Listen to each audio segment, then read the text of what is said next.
আমাদের প্রাণী সম্পদ বিশেষজ্ঞ যারা ওনারা বলেছেন যে একটা হাঁসের ওজন যদি 1300 গ্রাম থেকে 1400 গ্রাম এবং কি 1500 গ্রাম অতিক্রম করে তাহলে সেই হাঁসটা ডিম দিবে না। আর যে সমস্ত খাবারের মধ্যে আপনার খাবার খাওয়াইলে ওজন বেশি বেড়ে যায় ওই খাবারগুলোকে একেবারে বেশি সময় খাওয়ানো যাবে।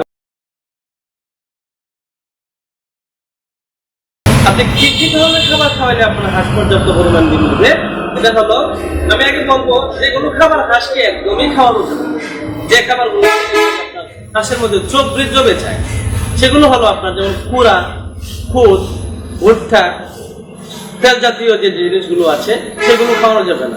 কারণ কুড়ার মধ্যে রয়েছে যেগুলো আপনার হাঁসের যে তলিটা আছে সে কুড়া খাওয়ার পরে আপনার হাঁসের যে ডিম যেখান থেকে উৎপন্ন হবে সেই ডিমের উৎপন্নটাই নষ্ট হয়ে যায় এবং কি হাঁসের মধ্যে চর্বি আসতে পারে, ওজন বেশি হয়ে যেতে পারে। আর একটা হাঁসের জন্য কি পরিমাণ ওজন থাকতে হবে এটাও আমরা জানি না। আমরা মনে করি যে হাঁসটা যদি 5 কেজি ওজন হয়ে যায় 2 কেজি ওজন এসে যায় তাহলে মনে হয় যে ভালো হবে, হাঁসটা শক্তিশালী হবে, ডিম দিবে না, এরকম না। আমাদের প্রাণী সম্পদ বিশেষজ্ঞ যারা ওনারা বলেছেন যে একটা হাঁসের ওজন যদি 1300 গ্রাম থেকে 1400 গ্রাম এবং কি 1500 গ্রাম অতিক্রম করে তাহলে সেই হাঁসটা ডিম দিবে না। আর যে সমস্ত খাবারের মধ্যে আপনার খাবার খাওয়াইলে ওজন বেশি বেড়ে যায় ওই খাবারগুলোকে একেবারে বেশি সময় খাওয়ানো যাবে। এই জন্য আপনার কি খাওয়াইতে হবে না, আমি যেগুলো বলছি এগুলো আপনি খাওয়াবেন না, যেমন কুড়া, খুদ, ভুট্টা এগুলো খাওয়াবেন না, খাওয়াইলে হাঁসের ওজন বেড়ে যাবে। আর যেগুলো খাওয়াবেন সেগুলো কি, হাঁসকে এক ধরনের খাবার সবসময় দেওয়া যাবে না।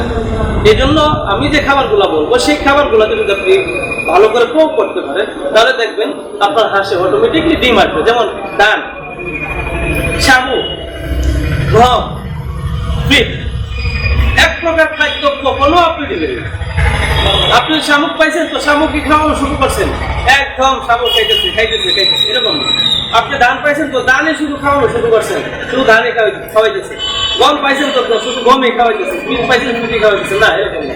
বরং তার চাহিদাটা, একটা মানুষের যেমন চাহিদা থাকে প্রতিদিন তার খাবারটাকে চেঞ্জ করা, ঠিক তেমনি ভাবে একটা প্রাণীকেও তার প্রতিদিন তার খাবারটাকে চেঞ্জ করতে হবে। আপনি খাবারটা খাওয়াবেন ধান, পিঠ, গম, শামুক। শামুককে আলাদা খাওয়াবেন আর 3টা ধান, পিঠ, গম, ওই 3টে একত্রিত করে আপনি আপনার হাঁসটাকে যদি আপনি খাবার দেন, ওষুধটা আপনার সময়ের কমে ওষুধটা ব্যবহার করেন তাহলে দেখা যাবে হাঁসের শরীরে চর্বি আসছে না। খাবারটা রীতিমতো খাবারটা আপনি যে খাবারগুলো আমি বলছি সেই খাবারগুলো আপনি খাওয়ান তাহলে দেখা যাবে যে চর্বি জমে নাই এবং হাঁসগুলো রীতিমতো ডিম দিচ্ছে।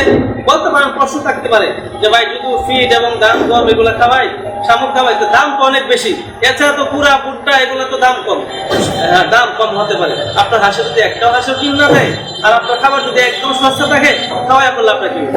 আর যদি খাবারের একটু কম থাকে আর আপনার প্রত্যেকটা হাঁসের ডিম আসে তাহলে দেখা যাবে আপনি যে পরিমাণ খাবার খাওয়াচ্ছেন 3 গুণ বেশি ডিম দিতেছে, তাহলে আপনি দাম দেখাবেন সমস্যা হবে। আপনি সেই খাবারগুলো ব্যবহার করবেন, ওষুধগুলো ঠিক মতো ব্যবহার করবেন, দেখবেন আলহামদুলিল্লাহ আপনার হাঁসের মধ্যে ডিম আসবে ইনশাল্লাহ। বাকি আমার এখান থেকে আমার শাহজালাল রহমতুল্লাহ হাঁসের খামার হ্যাচারি থেকে আপনাদেরকে স্বাগতম জানাই। আমার এখান থেকে একদিনের বাচ্চা থেকে নিয়ে একেবারে 1 মাস, 2 মাস, 3 মাস, 4 মাস, রানিং ডিম পর্যন্ত আমি সারা বাংলাদেশে সরবরাহ করে থাকি। যারা আবার যে বাচ্চা বা হাঁস নেওয়ার চাহিদা থাকে আমাকে কল করবেন।